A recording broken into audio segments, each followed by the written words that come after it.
hablar de tres aspectos fundamentales. Primero tiene que ver con la crisis de la salud, entender qué significa, más allá de los lugares comunes, más allá del hecho repetido y reiterado que la crisis parece ser muy larga, más allá de ese sentimiento de déjà vu que ha acompañado el debate esta noche. Quiero que reflexionemos y dimensionemos adecuadamente la crisis de la salud. Ese es el primer tema. El segundo, más difícil, quiero que ahondemos en la causa de la crisis, que como vamos a decir, tiene una dimensión tal vez la más visible, la más preocupante, que es la dimensión financiera. Y que tratemos dentro de las muchas causas que se superponen, identificar la más importante o tal vez la causa preponderante, para después hablar de las soluciones. Y en las soluciones tener un horizonte temporal. Vamos a hablar necesariamente de las medidas que tenemos que tomar en el corto plazo y de las medidas que tienen un horizonte temporal distinto, de mediano plazo y, si se quiere, llamémoslo de esa manera, más estructurales. Entonces vuelvo y repito, crisis, causas de la crisis y medidas corto y mediano plazo. Así quiero organizar mi presentación de manera ordenada, tal vez demasiado esquemática, pero yo creo que a esta hora, para no perdernos en el debate, es importante mantener ese esquema argumentativo para ir entendiendo el problema. Hablemos entonces de la crisis. Cuando se habla de la crisis de la salud, uno podría hacer la siguiente distinción. Tenemos una crisis de salud pública, tenemos una crisis de prestación de servicio o tenemos una crisis financiera, o estamos hablando de las tres. Y si tenemos una crisis financiera, ¿cuáles son los principales elementos? Y yo quiero decir lo siguiente. Primero, yo no creo que el país tenga una crisis de salud pública. Ya en este debate se ha dicho una y otra vez, los principales indicadores trazadores de salud pública en el país, cuando se examinan de manera general, panorámica, usted lo dijo, doctora Lina, han venido mejorando. La esperanza de vida al nacer en la última generación en nuestro país mejoró a un ritmo, si se quiere, superior al ritmo promedio de la región latinoamericana, a pesar de nuestro conflicto armado. Vamos a cumplir la meta de milenio en reducción de la mortalidad infantil. Hemos tenido, como lo decíamos esta mañana en la Cámara de Representantes, algunos logros importantes en el contexto continental. Colombia fue el primer país del continente americano en eliminar, en erradicar completamente el sarampión y la rubeola congénita. Tenemos el programa ampliado de inmunizaciones quizás más completo y más exitoso de toda la región. Uno podría señalar, eso sí, que tenemos diferencias regionales, que una cosa es el centro del país, otra cosa es su periferia, que esos indicadores promedio esconden desigualdades regionales importantes. Tenemos que poner el dedo en esa llaga. Pero no podemos decir que Colombia tiene una crisis de salud pública. Eso sería mentir, eso sería desconocer los hechos, que son evidentes. Crisis de salud pública, la que tuvo Rusia por allá a finales de los años 90, cuando la esperanza de vida al nacer se derrumbó. O crisis de salud pública, tenemos que decirle claramente, la que está viviendo Venezuela en este momento. Colombia no la tiene. Pasemos al tema de prestación de servicios. Tenemos una crisis de prestación de servicios. El Ministerio tiene en su página, y los invito a todos a visitarla, una estadística detallada que muestra cómo en el país todos los consultas externas, entregas de medicamentos, cirugías, todas las ayudas diagnósticas, todos esos procedimientos han venido creciendo y creciendo de manera importante. La producción ha aumentado en los hospitales públicos y privados de manera considerable. Yo no podría decir, a la luz de los hechos, que Colombia tiene una crisis de prestación de servicios. Tiene dos problemas que ustedes conocen bien, estructurales, complejos, que dependen de la acumulación de capacidades de la sociedad y que no vamos a resolver con una ley inmediatamente. Problemas de acceso a citas con especialistas, asociado a faltantes estructurales y a la concentración espacial de esos especialistas en 4 o 5 ciudades del país. Y tiene un problema de coordinación que lleva a congestión de las salas de urgencias en los hospitales de tercer nivel en algunas de nuestras ciudades principales. Identificados con causas profundas que dependen de fallas de organización y dependen, vuelvo y repito, de capacidades estructurales de la sociedad. En algún momento, doctor Rafael Romero, tendremos que hacer el debate en este recinto de cómo aumentar la oferta de especialistas en el país, con causas muy profundas y un debate pendiente tenemos que dar. Pasemos a la crisis financiera, donde están concentradas las preocupaciones.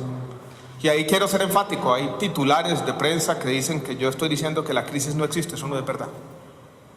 En este recinto muchas veces desde el comienzo he señalado, he puesto el dedo en esa llaga, eso sí, diciendo aquí sí hay una crisis financiera. Pero yo quiero que entendamos esta crisis financiera en todos sus matices, en toda su complejidad, los diferentes colores, porque es una crisis financiera, como lo decíamos también esta mañana, abigarrada, que no es la misma en todas partes. Solamente ayer el diario Portafolio, en su primera página, tenía un titular que nos decía: el sector privado hospitalario está invirtiendo en nuevas infraestructuras. Hay unas en su departamento, doctora Lina, 3 billones de pesos.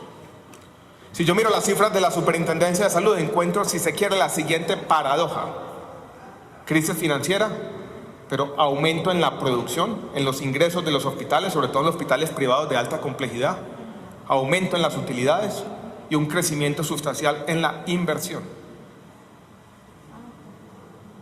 Una crisis con expansión, y eso lo tenemos que reconocer también de esa manera, y eso yo creo que nos llama la atención porque tenemos que entender esos matices. Ustedes han mencionado una y otra vez los problemas de los hospitales públicos. Yo quiero que hagamos un recorrido por el país y ver cómo esa crisis tiene otra dimensión, y es que es una crisis heterogénea. Yo no puedo decir de buenas a primeras que la crisis sea generalizada y que todos los hospitales públicos estén en un estado de postración, como se ha dicho una y otra vez. Empecemos por el departamento de Nariño y vamos recorriendo a nuestro país, y aquí tengo una lista de ejemplos de hospitales públicos que funcionan a pesar de los problemas financieros. En el sur de Colombia, en Ipiales, tenemos tal vez el mejor hospital público del país. Da excedentes, ha venido invirtiendo, ha mejorado su capacidad, no tiene ningún riesgo financiero, ha formalizado casi la totalidad de sus trabajadores. Lo mismo ocurre con el Hospital Departamental de Nariño, un hospital de tercer nivel que funciona bien, a pesar de algunos de los problemas con la CPS, a pesar de los problemas con Selva Salud, representante Guerra. Pueden pasar al departamento del Cauca. Allí hay un hospital, hablábamos esta mañana con la doctora Ana Lucía Villa, que fue un ejemplo de todo lo contrario, un paradigma de los malos manejos del Hospital San José de la ciudad de Popayán. Hoy es un hospital recuperado gracias a la gerencia y gracias al compromiso del ministerio y el compromiso, si se quiere, de la entidad territorial. Ustedes van al departamento del Huila, en Pitalito, encuentran un hospital público de segundo nivel, bien administrado, con excedentes financieros, invirtiendo y sin ningún problema. En Espinal, en el Tolima, el Hospital Mario Correa en la ciudad de Cali, el Hospital Pablo VI aquí en Bogotá, o el mismo Hospital de Fontibón, el de Biotá en Cundinamarca, el mismo Hospital General de Medellín, a pesar de las deudas de la CPS, o el Hospital Marco Fide Suárez. La recuperación, ya se fue el representante Chacón, del Hospital Erasmo Meosa en el departamento de Norte de Santander, en la ciudad de Cúcuta. Si ustedes van a Sucre, van a encontrar la siguiente paradoja. Encuentran el Hospital Universitario de Sincelejo, es decir, postrado. Problemas históricos, estructurales, de malos manejos.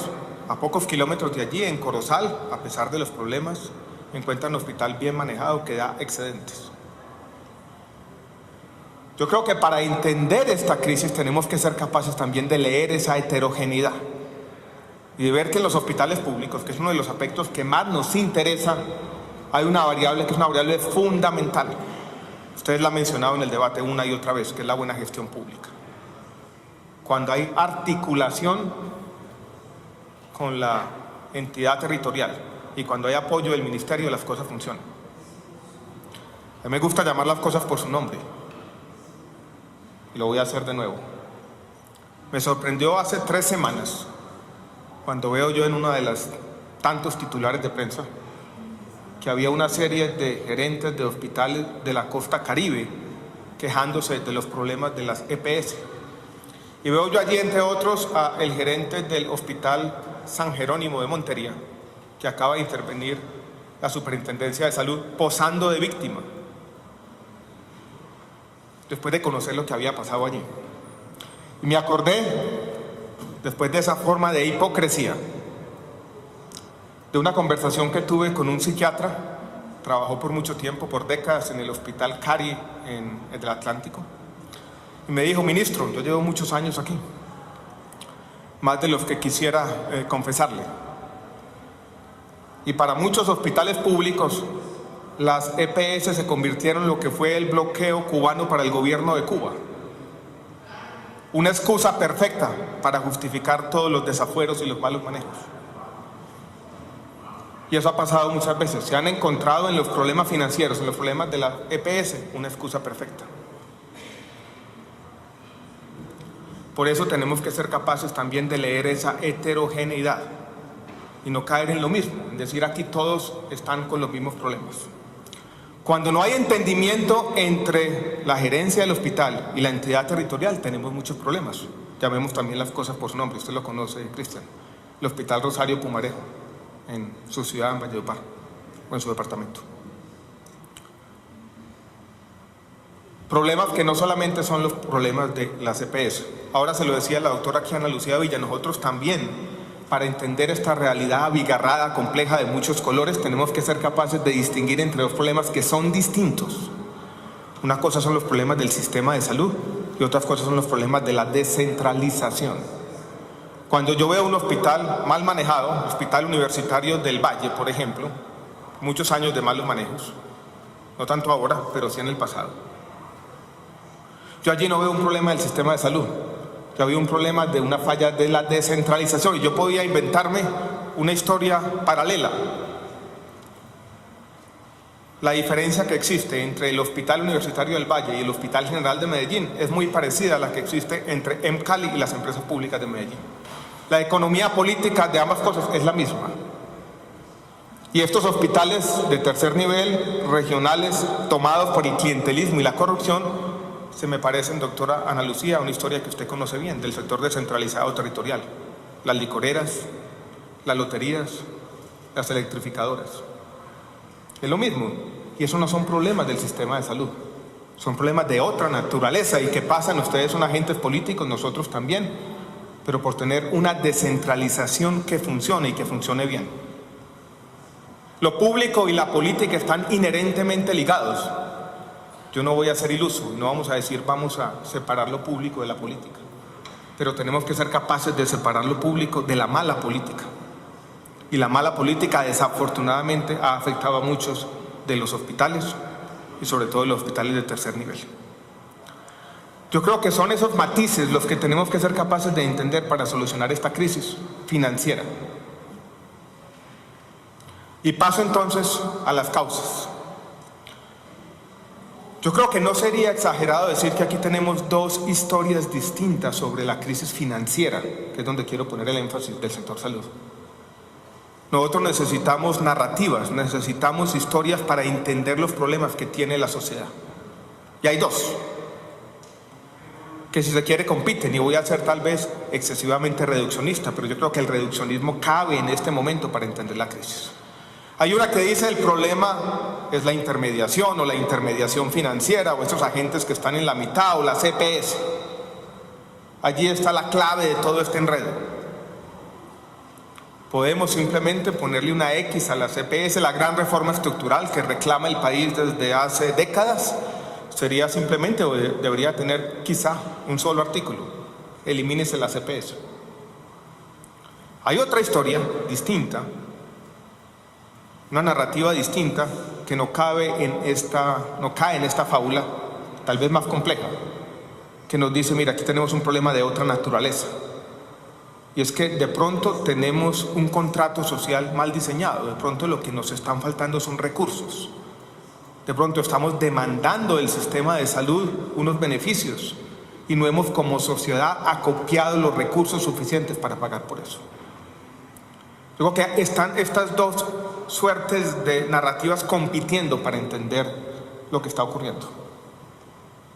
Y yo no quiero ser excesivamente reduccionista. Tenemos algo de las dos. Hemos tenido problemas con muchas de las EPS, y aquí está el superintendente de salud, y en los últimos 2 años se han liquidado más que en los años pretéritos.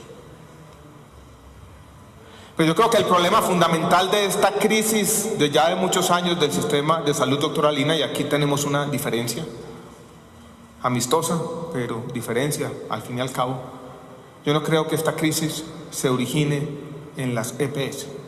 Por lo menos esa no es la causa preponderante. Y quiero ilustrar o traer a cuento un caso particular, un ejemplo, creo yo, paradigmático del departamento de Antioquia, que nos permite ir más allá, conocer la causa de las causas, trascender este diagnóstico superficial de que todos los problemas del sistema de salud se derivan en lo mismo. Las EPS no pagan, abro comillas y cierro comillas. Ese no es el problema del sistema de salud, se los digo sinceramente, por lo menos ese no es el principal problema, a pesar de que algunas EPS tienen problemas y los han tenido. El problema es de otra naturaleza. Y les cuento el cuento de Sabia Salud que compartíamos esta mañana en la Comisión Séptima de la Cámara de Representantes. Sabia Salud es una EPS mixta fundada por el departamento de Antioquia, la ciudad de Medellín, y un operador que tenía experiencia en el régimen subsidiado de muchos años, con fama, la primera caja de compensación del país, con más de 60 años de existencia. Yo estuve allá en su aniversario número 60. Yo creo que nadie podría decir que allí en este EPS tenemos un caso. Aquí están mis coterráneos antioqueños de corrupción o malos manejos. Yo creo que allí hay un manejo pulcro. No podría señalar algunos errores, esto no es fácil. Administrar el riesgo de salud es casi que inherentemente complejo. A Sabia Salud se le entrega la plata de la prima de la unidad de pago por capitación, estimada de manera actuarial para prestar los servicios corrientes. Se calculan las frecuencias estimadas, los precios de los diferentes procedimientos y tecnologías, y se le dice a la EPS: aquí tiene usted la UPC, y con esto tiene que prestar los servicios corrientes mes a mes, si se quiere día a día, semana a semana. ¿Qué le pasa a Sabia Salud? Lo primero que le pasaba, o le pasa, o mejor le pasaba, ya no le pasa porque hay un pequeño cambio al que me voy a referir en 10 minutos. Es que 10, 15%, muchas veces 20% de ese recurso de la UPC lo tiene que dedicar a pagar por servicios no POS, no incluidos en el plan de beneficios, con la esperanza de que la entidad territorial, en este caso el departamento de Antioquia, en el régimen subsidiado, le reembolse la plata gastada.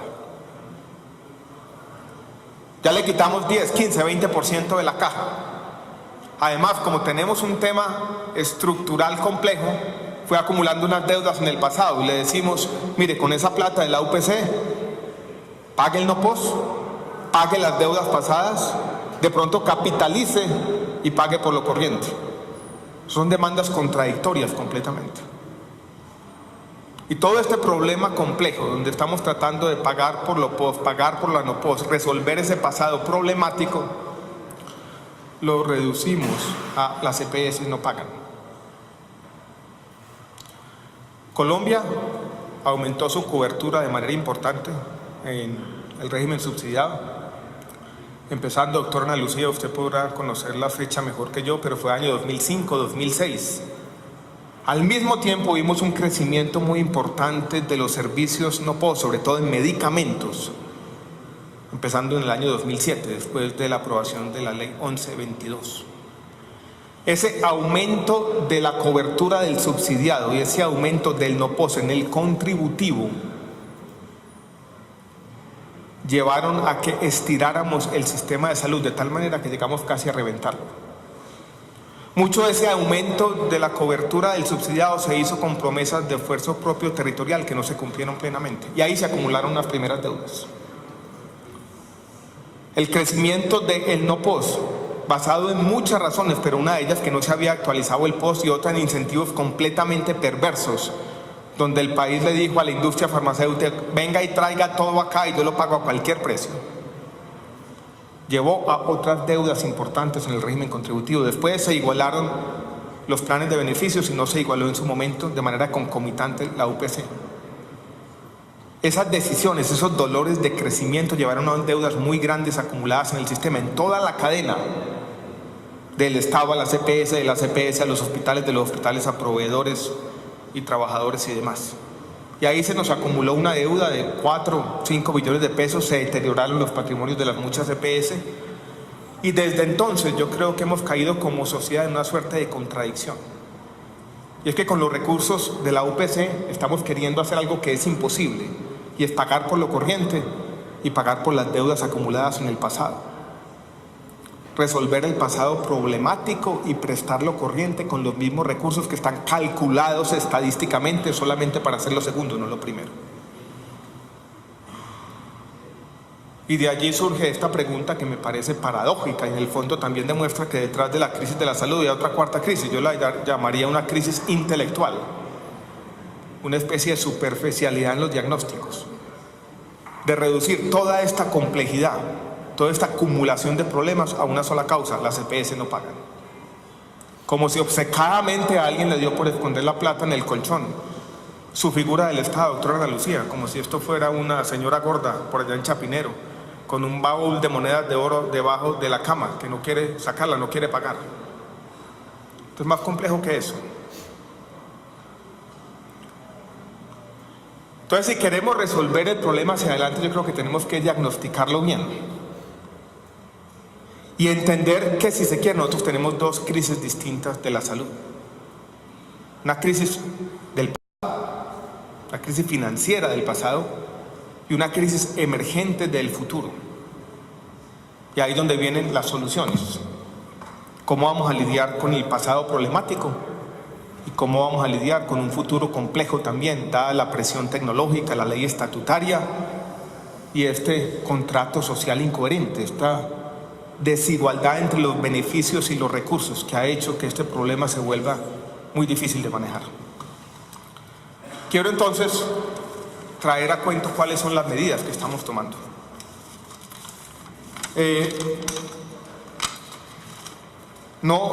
Esto no es una rendición de cuentas, no voy a hacer un recuento de las medidas que ya se tomaron, pero yo creo que sí vale la pena hacernos 2 o 3 preguntas, si se quiere retóricas, doctor Rafael, porque aquí hemos trabajado mucho en muchas cosas. Y cuando se llega a este debate, muchos dirán: bueno, ¿y todo eso que hicimos para qué sirvió? Si el problema parece ser eterno, aquí nada cambia, o todo cambia para que todo siga igual. Desafortunadamente, las políticas públicas no se evalúan solamente mirando el resultado de un antes, el resultado de un después. Las políticas públicas se evalúan de una manera mucho más compleja y es haciéndoles una pregunta sobre el contrafactual. Y esas son las 3 preguntas que quisiera plantearles aquí. ¿Qué habría pasado si no tuviéramos, por ejemplo, el giro directo, o mejor que el giro directo, la reforma que se hizo al régimen subsidiado, que en el fondo fue una centralización de los recursos? Si todavía tuviéramos los contratos municipales del régimen subsidiado, fuente de todo tipo de corrupción y malos manejos, yo creo que no estaríamos aquí para contar el cuento. ¿Qué habría pasado si no hubiéramos controlado los precios de los medicamentos, si no le hubiéramos ahorrado a este sistema casi 2 billones de pesos? ¿Cuál sería el tamaño de la pérdida y de los problemas? ¿Qué habría pasado si no tuviéramos las cuentas maestras de recaudo del régimen contributivo que nos permiten tener un mucho mayor control sobre los recursos del sistema de los que se tuvieron históricamente? Entonces yo quiero, si se quiere, me perdonan la insistencia, decir que las cosas que se han hecho han sido para bien. Y las cosas que se han hecho han permitido, en un ambiente muy complejo, adverso, porque todos los sistemas de salud tienen problemas, lidiar con este contrato social incoherente e ir sacando adelante el sistema, comprando tiempo para ir poniendo en práctica la serie de medidas que creo se necesitan hacia adelante. ¿Qué vamos a hacer? Yo creo que tenemos entonces 2 crisis. La del pasado. Hace poquito, en una noche de desvelo, empecé a leer el libro que escribió el que fue el secretario del Tesoro del primer gobierno de Obama, Tim Geithner, y hablaba de cómo resolvieron la crisis financiera del año 2008. Y mencionaba 4 elementos fundamentales para lidiar con cualquier crisis financiera, similares a pareciera una conversación que había tenido con un banquero colombiano. Mencionaba estos 4 elementos, que lo he repetido en otros debates. Primero, necesitan reglas claras. Cuando hay una crisis financiera, representante Guerra, no podemos tener incertidumbre jurídica. Uno no puede al mismo tiempo resolver una crisis financiera y hacer la gran reforma estructural, que eso lleva a la catástrofe. Se necesita confianza, senador Ospina, se necesita liquidez y se necesita tiempo, porque las crisis financieras no se resuelven de la noche a la mañana. Y en esta crisis lo que nosotros hemos tenido que hacer es ir creando las instituciones sobre la marcha, porque para resolver la crisis financiera de la salud no teníamos instituciones. Aquí no teníamos un Fogafín, aquí no teníamos un seguro de depósito, ni siquiera teníamos unos patrimonios bien consolidados en las empresas aseguradoras. Entonces lo que vamos a hacer para resolver este tema de la crisis del pasado es tener unas reglas claras, y yo creo que las da el decreto 2702 o de habilitación financiera. Ir trabajando en que se recupere la confianza y la legitimidad en el sistema y tener una serie de medidas de liquidez que le anunciamos al país hace aproximadamente 3 semanas, que vienen de la reglamentación de la subcuenta de garantías, vienen de la ampliación de nuestra compra de cartera.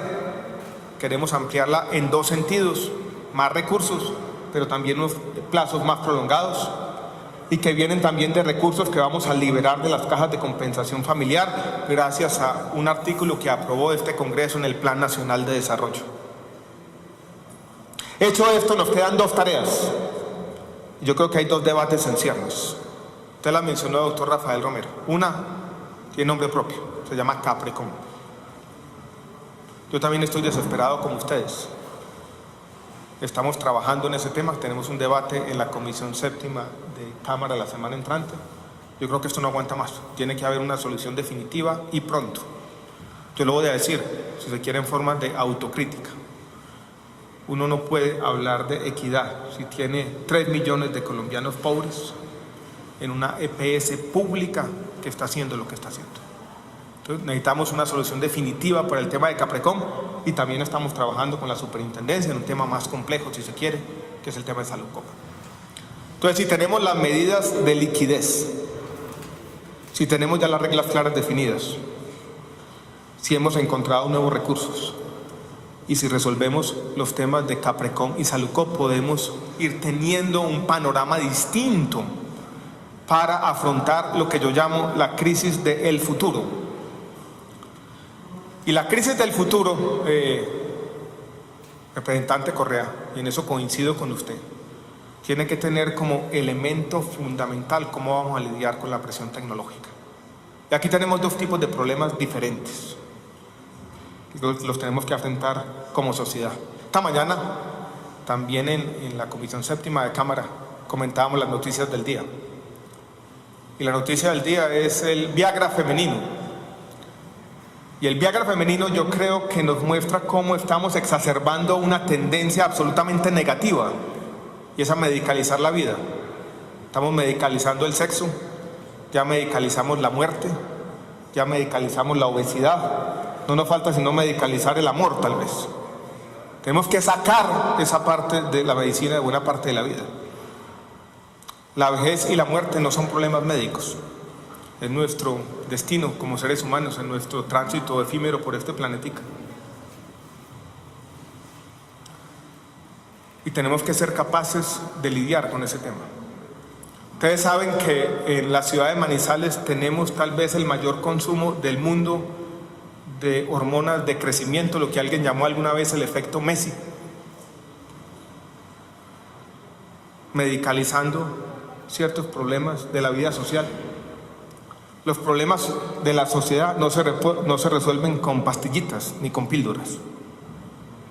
Y yo creo que en Colombia, por algunos incentivos perversos de nuestro sistema, hemos caído en eso. Y yo creo que allí tenemos que ser capaces de lidiar de manera ordenada con la presión tecnológica, y no lo estamos haciendo. Llevaba yo muy pocos días en el ministerio y me llegó no había pedido la cita, me llegó un señor que tenía una revista médica internacional, creo que llamaba Pharmaceutical Today, una cosa así. De pronto buscando que el ministerio pautara en esa revista internacional, yo lo despaché inmediatamente. Me dejó como regalo 3 o 4 revistas de regalo. Una de ellas tenía una fecha del año 2009 y tenía después del editorial una nota sobre la República de Colombia, escrita en inglés, que describía a Colombia casi como el paraíso terrenal para las compañías farmacéuticas. ¿Por qué? Por la forma como estábamos lidiando con la presión tecnológica. Todo para todo el mundo a cualquier precio. Todas las innovaciones. Uno tiene que tener en el tema de la medicina moderna capacidad de discernimiento, de decir qué entra y qué no entra. Y tal vez el aspecto más complejo, la pregunta ética más difícil que tenemos que tener como sociedad, aparece cuando hablamos de costo-efectividad.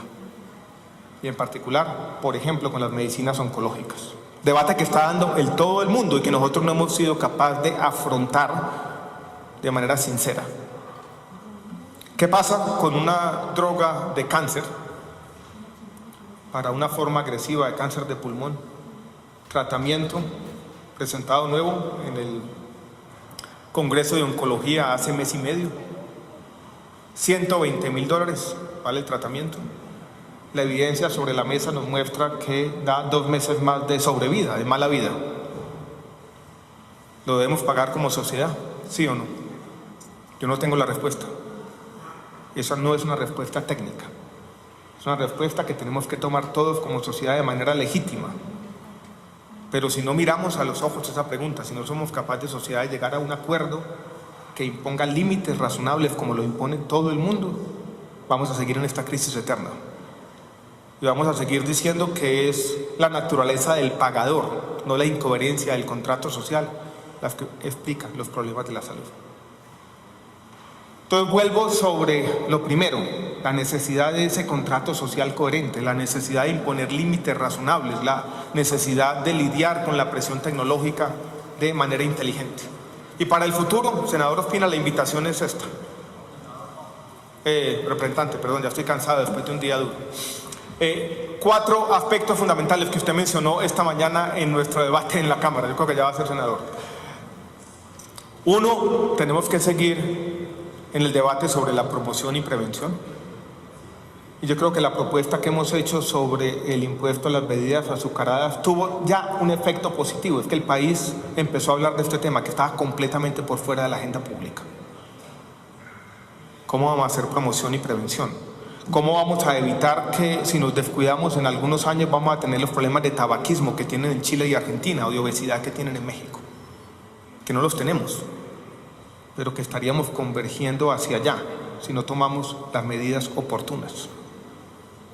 Ese es un primer elemento fundamental.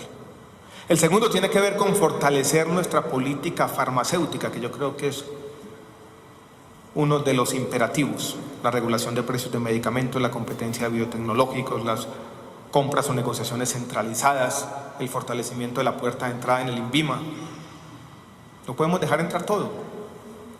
Mañana nos están recobrando el Viagra femenino,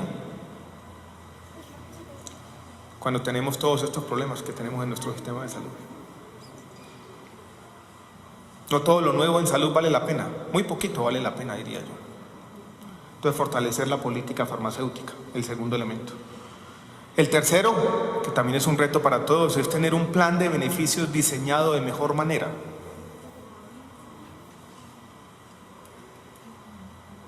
Por ejemplo, ¿qué pasa, doctor Romero, con la estatina número 16 o 17, que vale mucho más que la estatina 14? ¿La pago yo y la pago plenamente?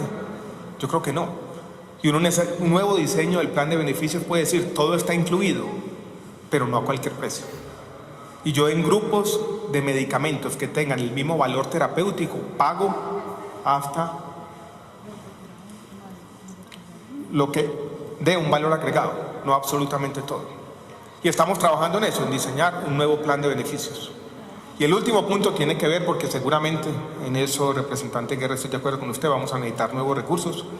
Por eso le hicimos una propuesta al país que tiene los impuestos a las bebidas azucaradas y al tabaco, pero también contempla de pronto impuestos a los rentistas de capital, o en un tema que a mí me gusta menos y es mayores contribuciones laborales para que aquellos que tienen más de 4 o 10 salarios mínimos o lo que fuere, simplemente propuestas para discutir.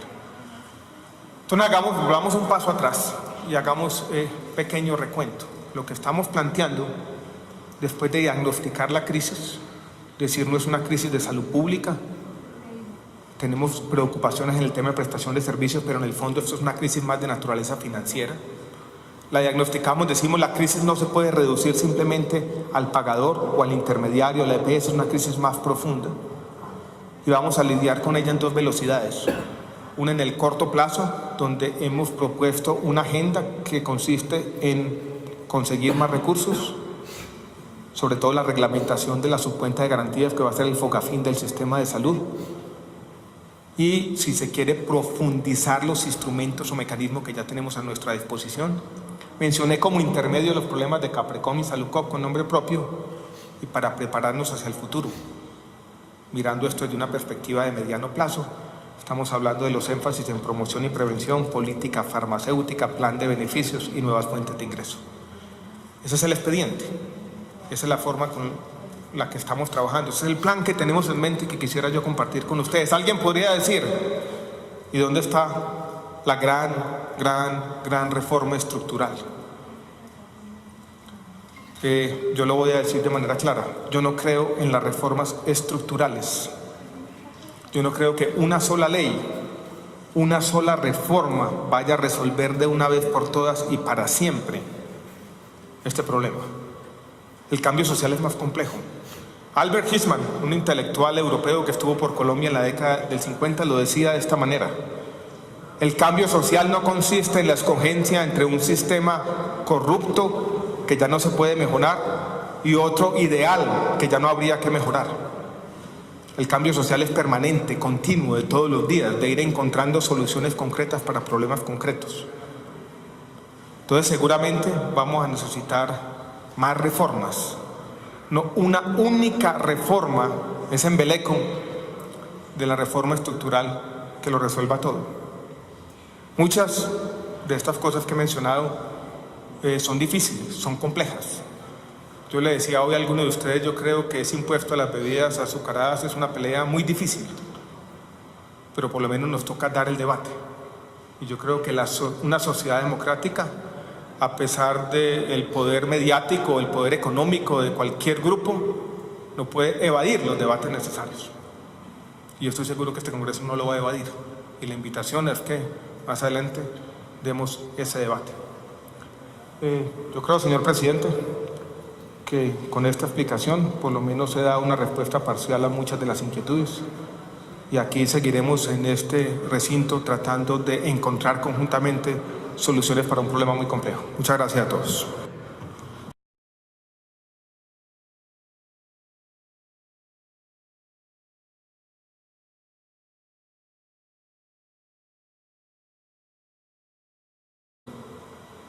Nosotros necesitamos narrativas, necesitamos historias para entender los problemas que tiene la sociedad. Y hay 2, que si se quiere compiten, y voy a ser tal vez excesivamente reduccionista, pero yo creo que el reduccionismo cabe en este momento para entender la crisis. Hay una que dice el problema es la intermediación o la intermediación financiera o estos agentes que están en la mitad o la CPS. Allí está la clave de todo este enredo.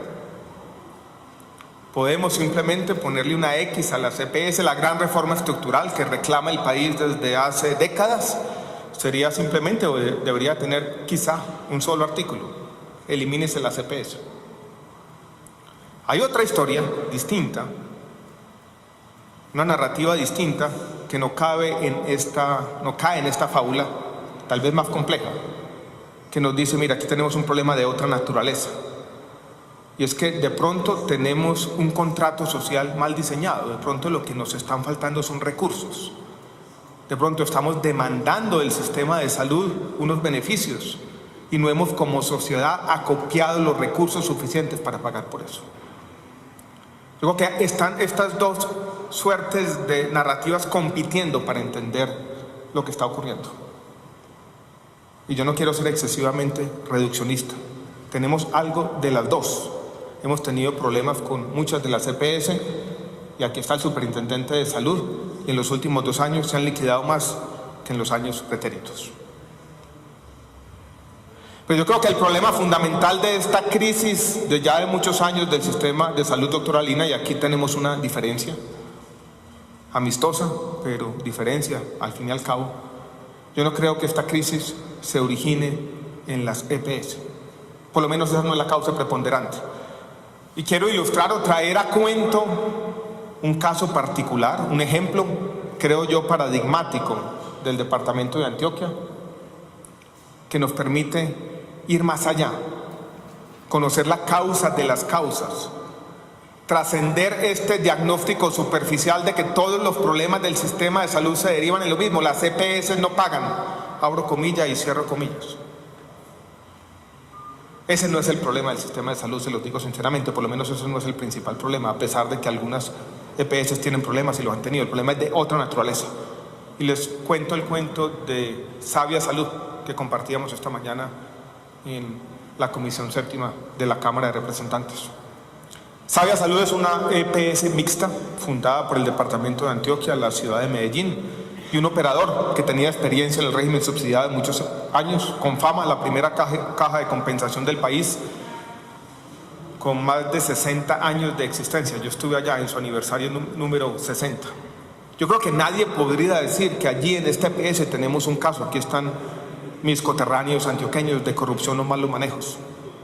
Yo creo que allí hay un manejo pulcro. No podría señalar algunos errores, esto no es fácil. Administrar el riesgo de salud es casi que inherentemente complejo. A Sabia Salud se le entrega la plata de la prima de la unidad de pago por capitación, estimada de manera actuarial para prestar los servicios corrientes. Se calculan las frecuencias estimadas, los precios de los diferentes procedimientos y tecnologías, y se le dice a la EPS: aquí tiene usted la UPC, y con esto tiene que prestar los servicios corrientes mes a mes, si se quiere día a día, semana a semana. ¿Qué le pasa a Sabia Salud? Lo primero que le pasaba, o le pasa, o mejor le pasaba, ya no le pasa porque hay un pequeño cambio al que me voy a referir en 10 minutos. Es que 10, 15%, muchas veces 20% de ese recurso de la UPC lo tiene que dedicar a pagar por servicios no POS, no incluidos en el plan de beneficios, con la esperanza de que la entidad territorial, en este caso el departamento de Antioquia, en el régimen subsidiado, le reembolse la plata gastada. Ya le quitamos 10, 15, 20% de la caja. Además, como tenemos un tema estructural complejo, fue acumulando unas deudas en el pasado y le decimos: mire, con esa plata de la UPC, pague el no POS, pague las deudas pasadas, de pronto capitalice y pague por lo corriente. Son demandas contradictorias completamente. Y todo este problema complejo, donde estamos tratando de pagar por lo POS, pagar por la no POS, resolver ese pasado problemático, lo reducimos a las EPS no pagan.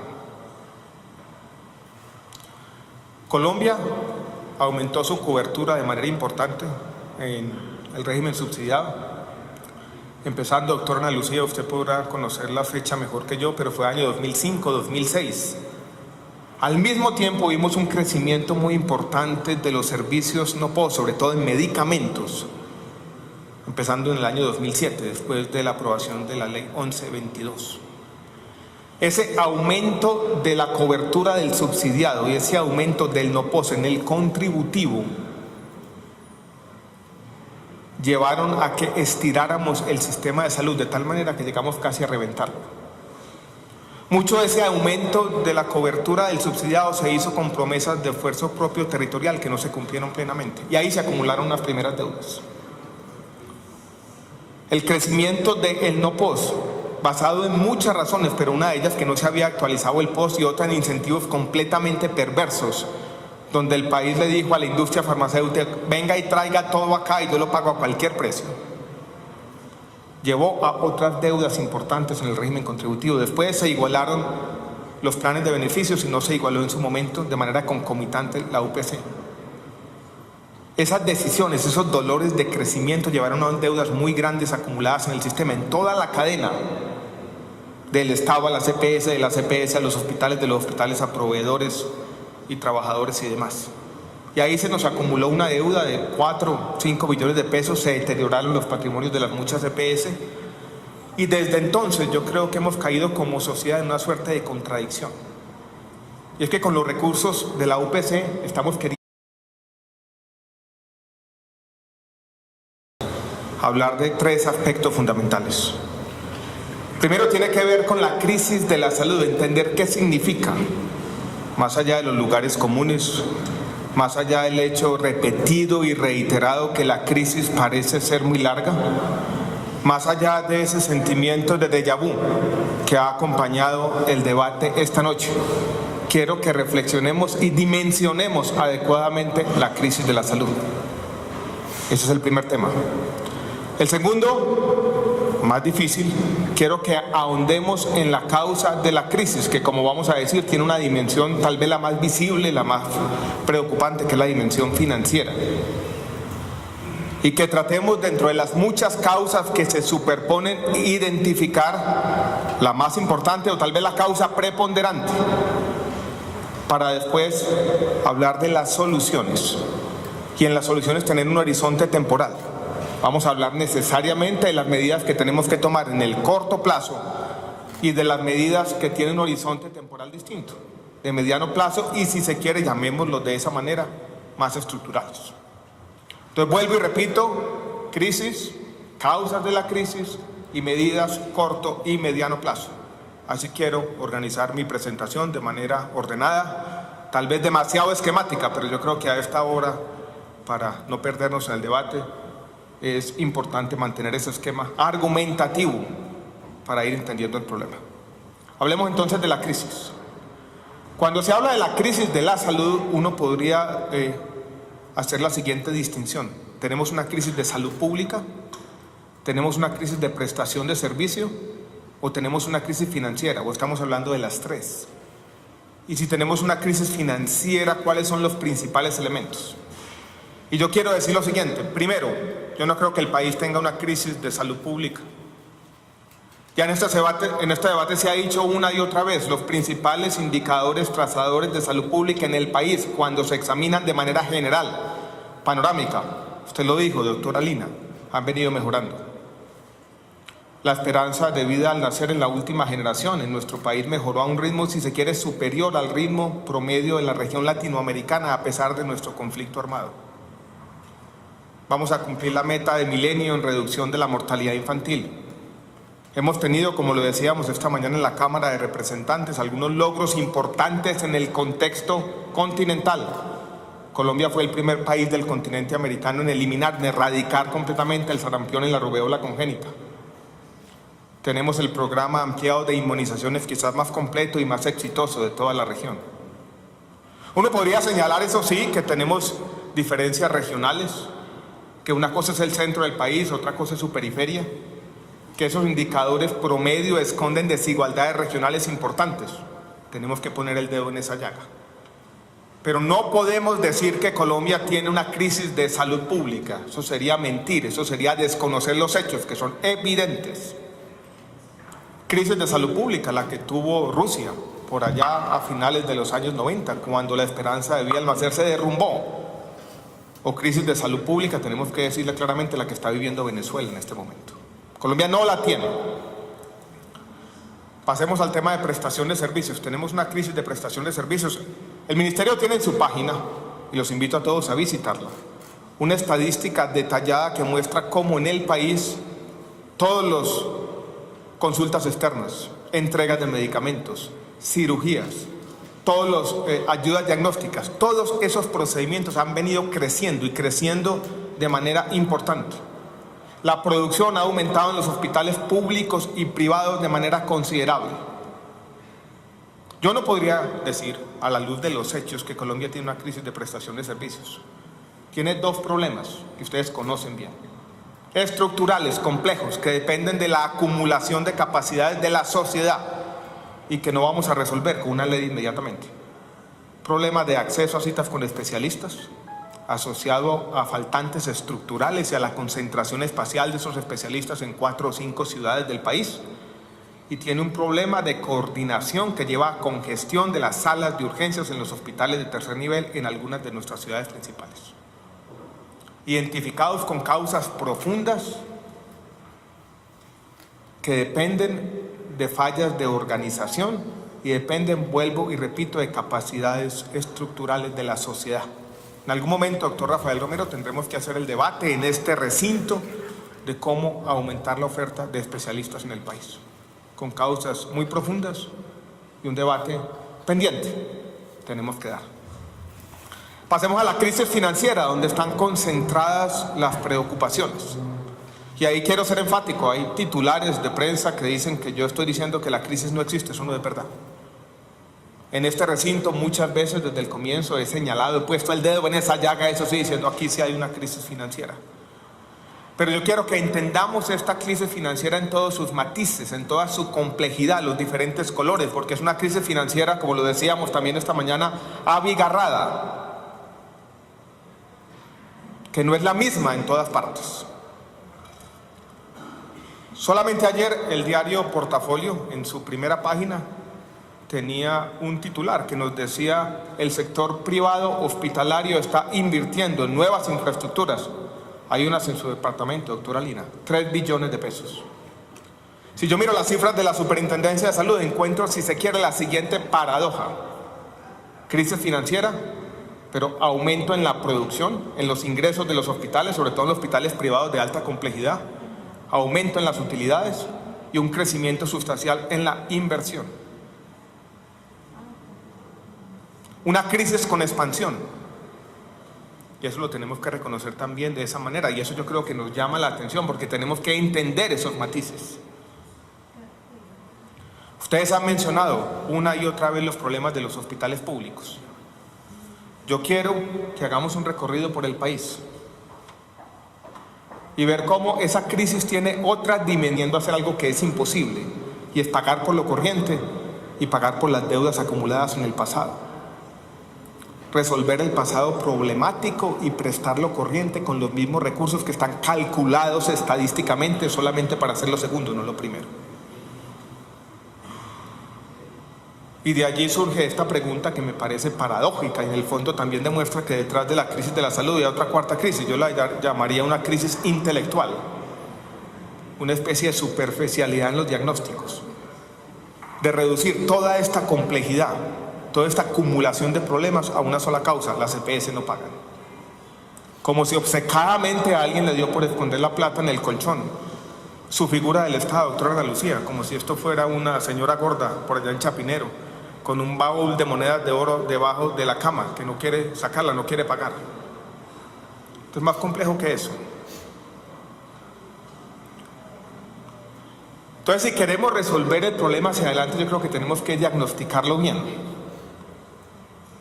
y entender que, si se quiere, nosotros tenemos 2 crisis distintas de la salud. Una crisis del pasado, una crisis financiera del pasado y una crisis emergente del futuro. Y ahí es donde vienen las soluciones. ¿Cómo vamos a lidiar con el pasado problemático? ¿Y cómo vamos a lidiar con un futuro complejo también, dada la presión tecnológica, la ley estatutaria y este contrato social incoherente, esta desigualdad entre los beneficios y los recursos que ha hecho que este problema se vuelva muy difícil de manejar? Quiero entonces traer a cuento cuáles son las medidas que estamos tomando.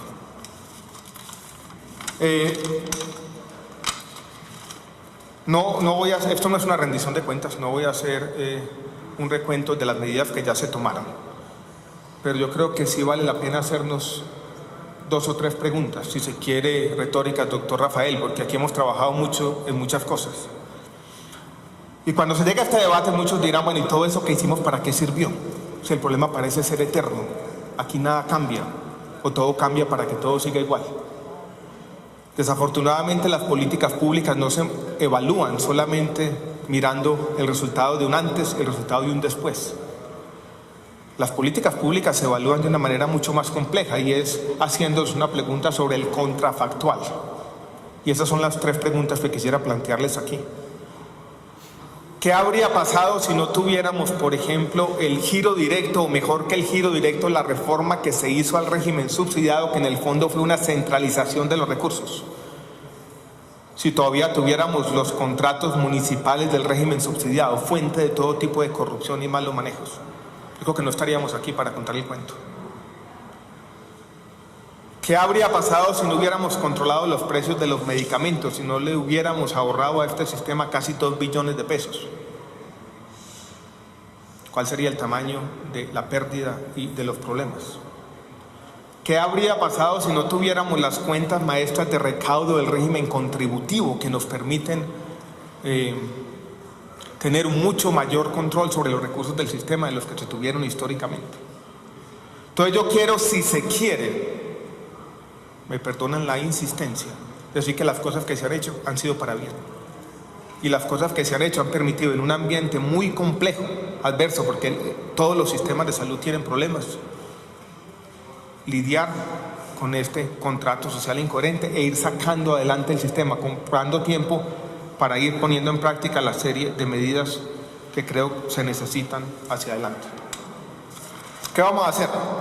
Yo creo que tenemos entonces 2 crisis. La del pasado. Hace poquito, en una noche de desvelo, empecé a leer el libro que escribió el que fue el secretario del Tesoro del primer gobierno de Obama, Tim Geithner, y hablaba de cómo resolvieron la crisis financiera del año 2008.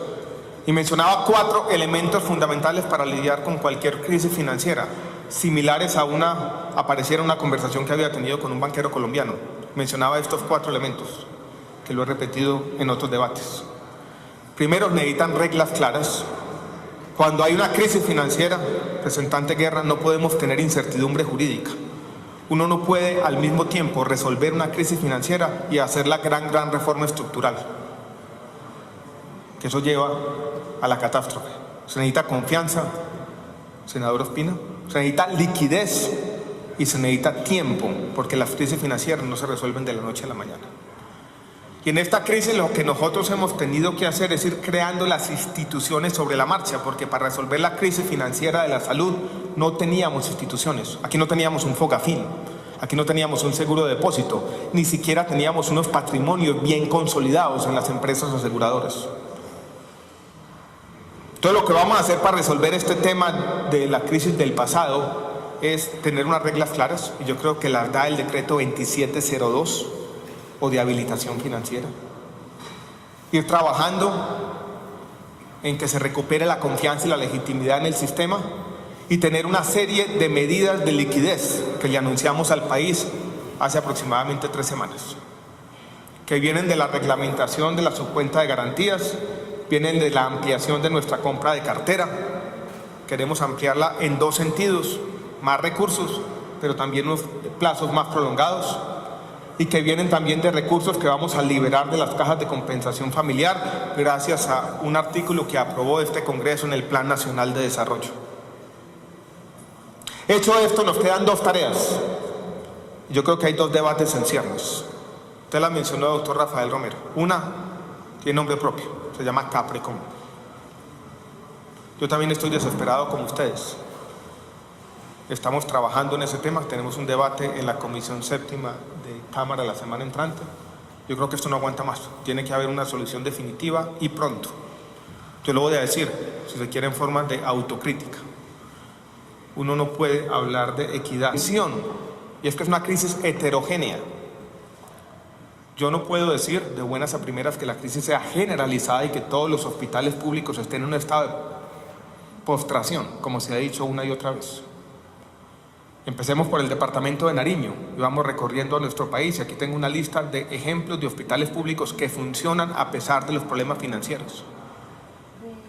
En el sur de Colombia, en Ipiales, tenemos tal vez el mejor hospital público del país. Da excedentes, ha venido invirtiendo, ha mejorado su capacidad, no tiene ningún riesgo financiero, ha formalizado casi la totalidad de sus trabajadores. Lo mismo ocurre con el Hospital Departamental de Nariño, un hospital de 3er nivel que funciona bien. a pesar de algunos de los problemas con las EPS, a pesar de los problemas con Selva Salud, representante Guerra. Pueden pasar al departamento del Cauca, allí hay un hospital, hablábamos esta mañana con la doctora Ana Lucía Villa, que fue un ejemplo de todo lo contrario, un paradigma de los malos manejos del Hospital San José, de la ciudad de Popayán.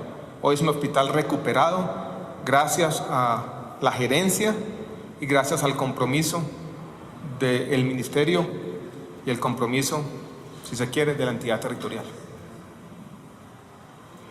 Ustedes van al departamento del Huila, en Pitalito, encuentran un hospital público de segundo nivel, bien administrado, con excedentes financieros, invirtiendo y sin ningún problema.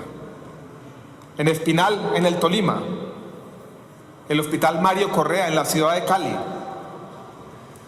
el hospital Pablo VI aquí en Bogotá, o el mismo hospital de Fontibón, el de Biotá en Cundinamarca, el mismo Hospital General de Medellín, a pesar de las deudas de la CPS, o el Hospital Marco Fide Suárez. La recuperación, ya se fue el representante Chacón, del Hospital Erasmo Meosa en el departamento del en el departamento de Norte de Santander, en la ciudad de Cúcuta. Si ustedes van a Sucre, van a encontrar la siguiente paradoja. Encuentran el Hospital Universitario de Sincelejo, es así, postrado. Problemas históricos, estructurales, de malos manejos. A pocos kilómetros de allí, en Corozal, a pesar de los problemas, encuentran un hospital bien manejado que da excedentes. Yo creo que para entender esta crisis tenemos que ser capaces también de leer esa heterogeneidad y de ver que en los hospitales públicos, que es uno de los aspectos que más nos interesa, hay una variable que es una variable fundamental. Ustedes la han mencionado en el debate una y otra vez, que es la buena gestión pública. Cuando hay articulación con la entidad territorial y cuando hay apoyo del ministerio, las cosas funcionan. A mí me gusta llamar las cosas por su nombre y lo voy a hacer de nuevo.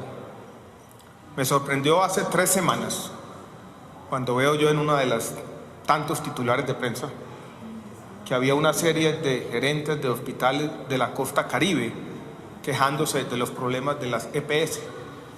Y veo yo allí, entre otros, al gerente del Hospital San Jerónimo de Montería, que acaba de intervenir la Superintendencia de Salud posando de víctima,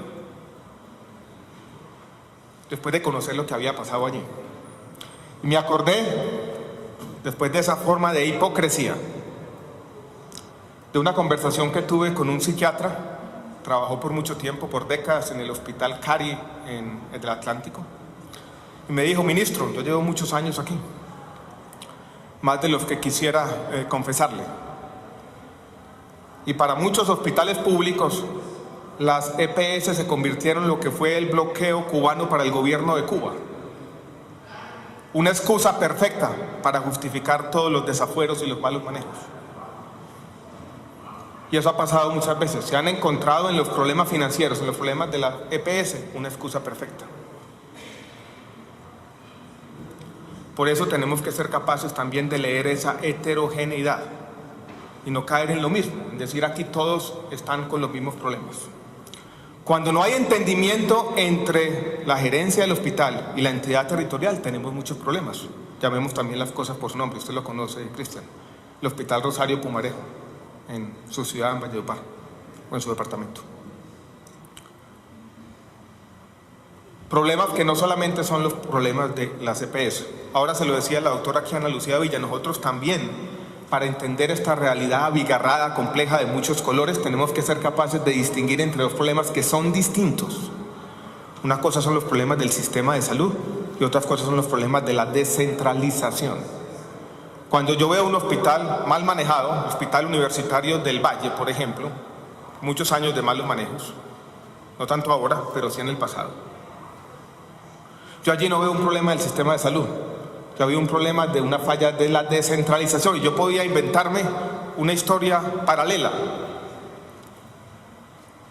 La diferencia que existe entre el Hospital Universitario del Valle y el Hospital General de Medellín es muy parecida a la que existe entre EMCALI y las empresas públicas de Medellín.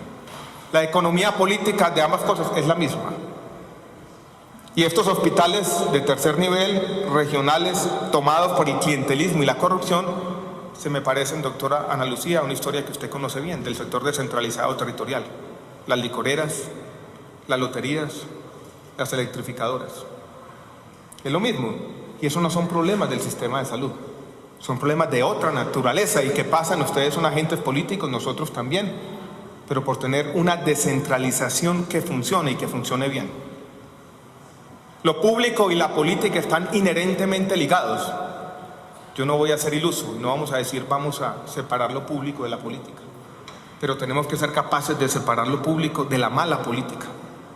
Y la mala política desafortunadamente ha afectado a muchos de los hospitales y sobre todo los hospitales de tercer nivel. Yo creo que son esos matices los que tenemos que ser capaces de entender para solucionar esta crisis financiera. Y paso entonces a las causas. Yo creo que no sería exagerado decir que aquí tenemos dos historias distintas sobre la crisis financiera, que es donde quiero poner el énfasis del sector salud.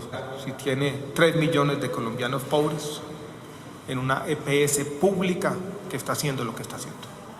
Entonces necesitamos una solución definitiva para el tema de Caprecom y también estamos trabajando con la superintendencia en un tema más complejo, si se quiere, que es el tema de Salud Copa. Entonces, si tenemos las medidas de liquidez, si tenemos ya las reglas claras definidas, si hemos encontrado nuevos recursos y si resolvemos los temas de Caprecom y Salucop, podemos ir teniendo un panorama distinto para afrontar lo que yo llamo la crisis del futuro. Y la crisis del futuro, representante Correa, y en eso coincido con usted, tiene que tener como elemento fundamental cómo vamos a lidiar con la presión tecnológica. Y aquí tenemos dos tipos de problemas diferentes. Los tenemos que afrontar como sociedad. Esta mañana, también en la Comisión Séptima de Cámara, comentábamos las noticias del día. Y la noticia del día es el Viagra femenino. Y el Viagra femenino yo creo que nos muestra cómo estamos exacerbando una tendencia absolutamente negativa, y es a medicalizar la vida. Estamos medicalizando el sexo, ya medicalizamos la muerte, ya medicalizamos la obesidad. No nos falta sino medicalizar el amor, tal vez. Tenemos que sacar esa parte de la medicina de buena parte de la vida. La vejez y la muerte no son problemas médicos. Es nuestro destino como seres humanos, en nuestro tránsito efímero por este planetica. Y tenemos que ser capaces de lidiar con ese tema. Ustedes saben que en la ciudad de Manizales tenemos tal vez el mayor consumo del mundo de hormonas de crecimiento, lo que alguien llamó alguna vez el efecto Messi. Medicalizando ciertos problemas de la vida social. Los problemas de la sociedad no se resuelven con pastillitas ni con píldoras. Y yo creo que en Colombia, por algunos incentivos perversos de nuestro sistema, hemos caído en eso. Y yo creo que allí tenemos que ser capaces de lidiar de manera ordenada con la presión tecnológica, y no lo estamos haciendo. Llevaba yo muy pocos días en el ministerio y me llegó no había pedido la cita, me llegó un señor que tenía una revista médica internacional, creo que llamaba Pharmaceutical Today, una cosa así. De pronto buscando que el ministerio pautara en esa revista internacional, yo lo despaché inmediatamente. Me dejó como regalo 3 o 4 revistas de regalo. Una de ellas tenía una fecha del año 2009 y tenía después del editorial una nota sobre la República de Colombia, escrita en inglés, que describía a Colombia casi como el paraíso terrenal para las compañías farmacéuticas. ¿Por qué? Por la forma como estábamos lidiando con la presión tecnológica. Todo para todo el mundo a cualquier precio. Todas las innovaciones. Uno tiene que tener en el tema de la medicina moderna capacidad de discernimiento, de decir qué entra y qué no entra. Y tal vez el aspecto más complejo, o la pregunta ética más difícil que tenemos que tener como sociedad, aparece cuando hablamos de costo-efectividad. Y en particular, por ejemplo, con las medicinas oncológicas. Debate que está dando todo el mundo y que nosotros no hemos sido capaces de afrontar de manera sincera. ¿Qué pasa con una droga de cáncer? para una forma agresiva de cáncer de pulmón. Tratamiento presentado nuevo en el Congreso de Oncología hace mes y medio. $120,000 vale el tratamiento. La evidencia sobre la mesa nos muestra que da 2 meses más de sobrevida, de mala vida. ¿Lo debemos pagar como sociedad? ¿Sí o no? Yo no tengo la respuesta. Esa no es una respuesta técnica. Es una respuesta que tenemos que tomar todos como sociedad de manera legítima. Pero si no miramos a los ojos esa pregunta, si no somos capaces de sociedad de llegar a un acuerdo que imponga límites razonables como lo impone todo el mundo, vamos a seguir en esta crisis eterna. Y vamos a seguir diciendo que es la naturaleza del pagador, no la incoherencia del contrato social, las que explican los problemas de la salud. Entonces vuelvo sobre lo primero, la necesidad de ese contrato social coherente, la necesidad de imponer límites razonables, la necesidad de lidiar con la presión tecnológica de manera inteligente. Y para el futuro, senador Ospina, la invitación es esta. Representante, perdón, ya estoy cansado después de un día duro. 4 aspectos fundamentales que usted mencionó esta mañana en nuestro debate en la Cámara. Yo creo que ya va a ser senador. 1, tenemos que seguir en el debate sobre la promoción y prevención. Y yo creo que la propuesta que hemos hecho sobre el impuesto a las bebidas azucaradas tuvo ya un efecto positivo. Es que el país empezó a hablar de este tema que estaba completamente por fuera de la agenda pública. ¿Cómo vamos a hacer promoción y prevención? ¿Cómo vamos a evitar que, si nos descuidamos, en algunos años vamos a tener los problemas de tabaquismo que tienen en Chile y Argentina o de obesidad que tienen en México? Que no los tenemos, pero que estaríamos convergiendo hacia allá si no tomamos las medidas oportunas. Ese es un primer elemento fundamental. El segundo tiene que ver con fortalecer nuestra política farmacéutica, que yo creo que es uno de los imperativos: la regulación de precios de medicamentos, la competencia de biotecnológicos, las compras o negociaciones centralizadas, el fortalecimiento de la puerta de entrada en el INVIMA. No podemos dejar entrar todo. Mañana nos están recobrando el Viagra femenino, cuando tenemos todos estos problemas que tenemos en nuestro sistema de salud. No todo lo nuevo en salud vale la pena, muy poquito vale la pena, diría yo. Entonces, fortalecer la política farmacéutica, el segundo elemento. El tercero, que también es un reto para todos, es tener un plan de beneficios diseñado de mejor manera.